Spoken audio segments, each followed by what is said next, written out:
नमस्कार मित्रों, चलिए फिर से हम लोग नल जल योजना पर एक चर्चा करते हैं।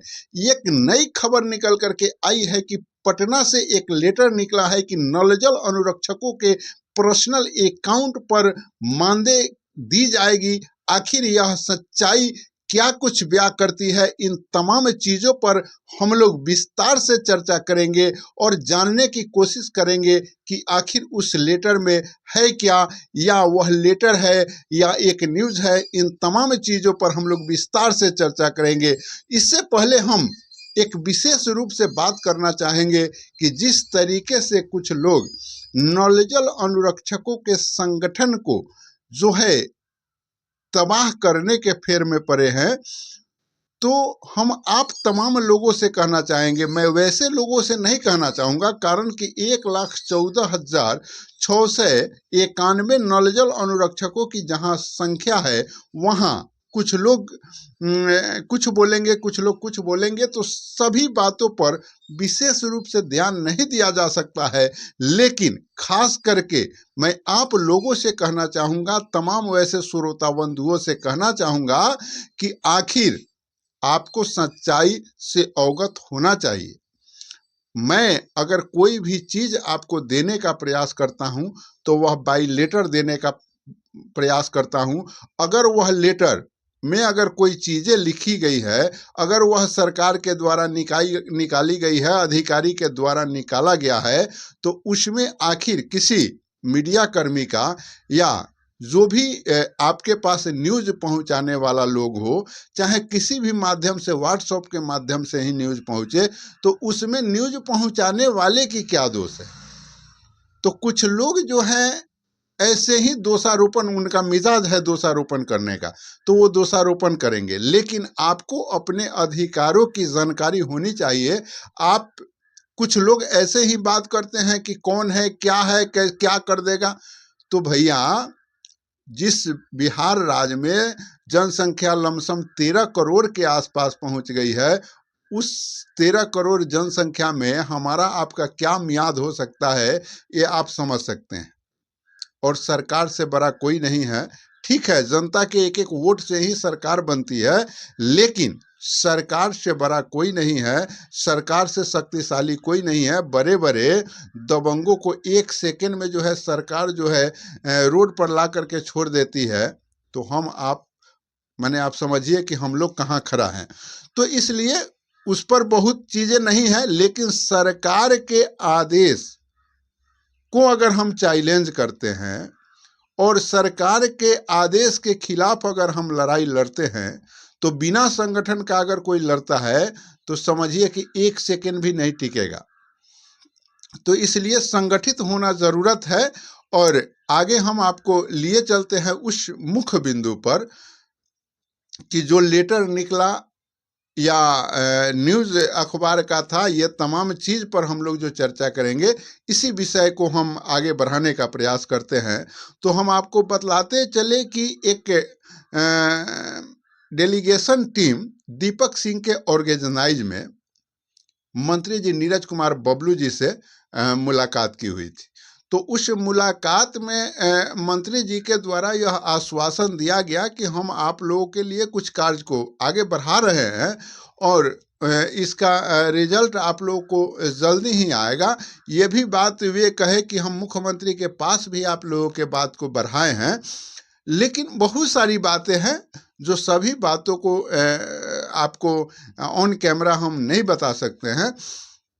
तो बहुत सारी बातें हुई हैं और उन बातों को कैसे अमली जामा पहनाया जाए, इस पर भी कार्य हो रहे हैं। लेकिन सभी चीज एक ही आदमी के हाथ में नहीं होता है। सभी कोई अपने अपने, जब हम लोग अपना बात कहीं रखते हैं, तो वे लोग भी अपने बात को कहीं रखते हैं। कुछ बातें मानी जाती है, कुछ बातें नहीं मानी जाती है।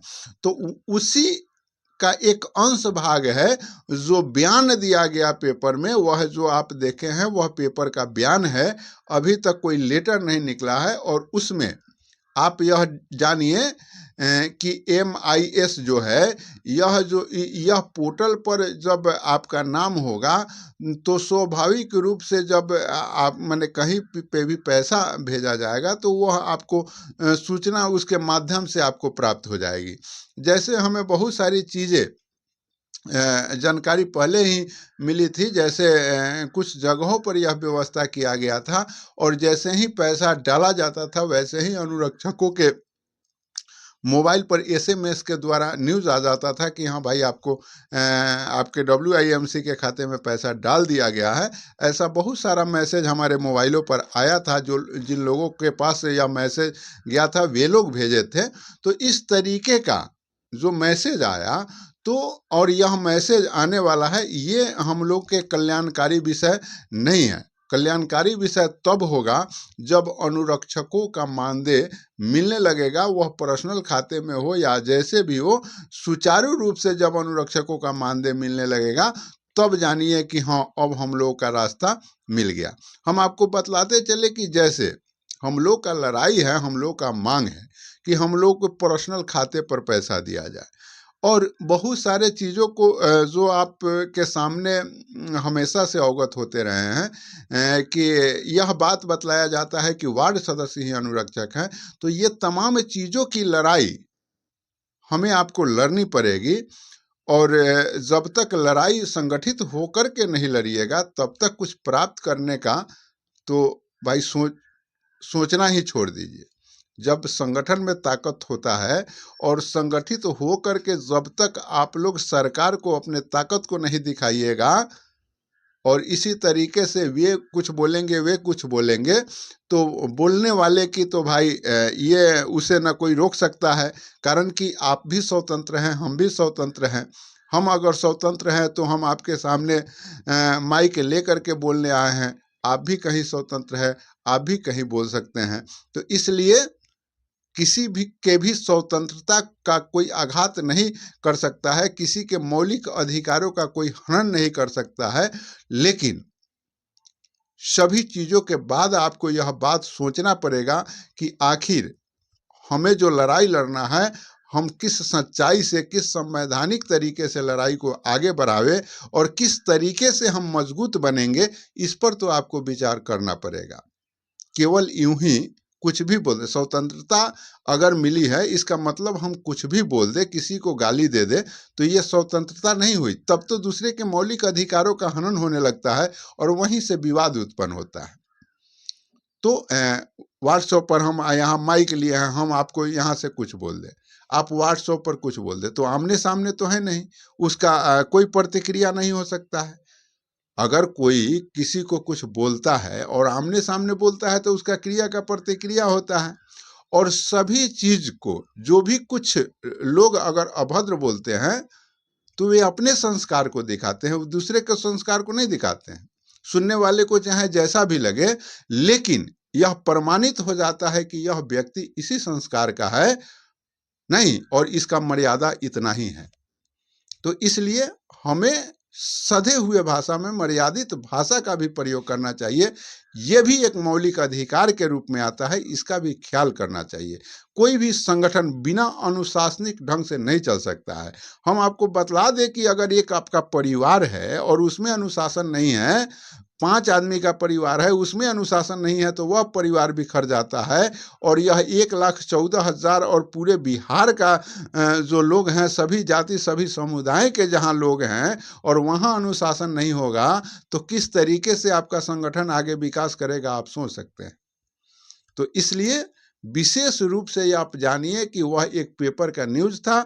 दीपक कुमार सिंह एक डेलीगेशन टीम के साथ मिले थे और उसमें मंत्री जी ने बहुत सारे चीज़ों का बयान दिया था और उसमें से ही एक यह समझिए कि पेपर का बयान मात्र है। और लेटर भी निकलने की चांस है, बहुत जल्द इस पर लेटर निकल सकता है। अभी लेटर निकला नहीं है, लेकिन बहुत जल्द लेटर निकलने का चांस है कि अनुरक्षकों के पक्ष में कुछ ना कुछ विशेष होने का आशा हम लोगों को लगा हुआ है। मंत्री जी जिस तरीके से हम लोगों को आशावान किए हैं, तो आगे आखिर होता क्या है और इसमें बहुत सारी चीज़ें हैं जिस पर अभी विचार विमर्श हो रहा है। आप लोगों के सामने बहुत सारा चीज़ आएगा और बहुत सारे साथी हमारे ये कमेंट करते हैं कि हमें पैसा नहीं मिल रहा है।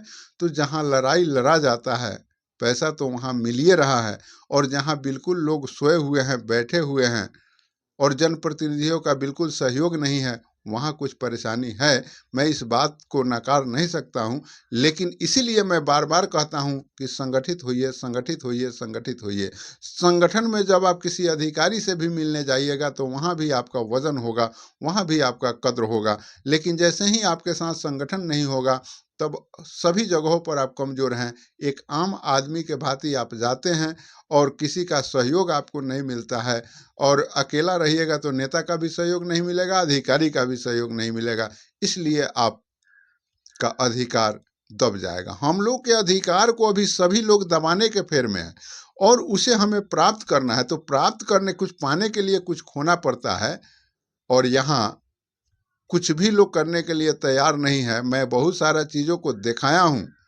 जिस तरीके से पातेपुर वैशाली का ही मामला मैंने आप लोगों को दिखलाया था कि किस तरीके से वहाँ के विधायक जी ने अपने उपस्थित होकर अधिकारियों को वहां बैठा करके अनुरक्षकों के लिए जो कार्य किया उन्होंने, वह इतना सराहनीय है कि क्या कहा जाए।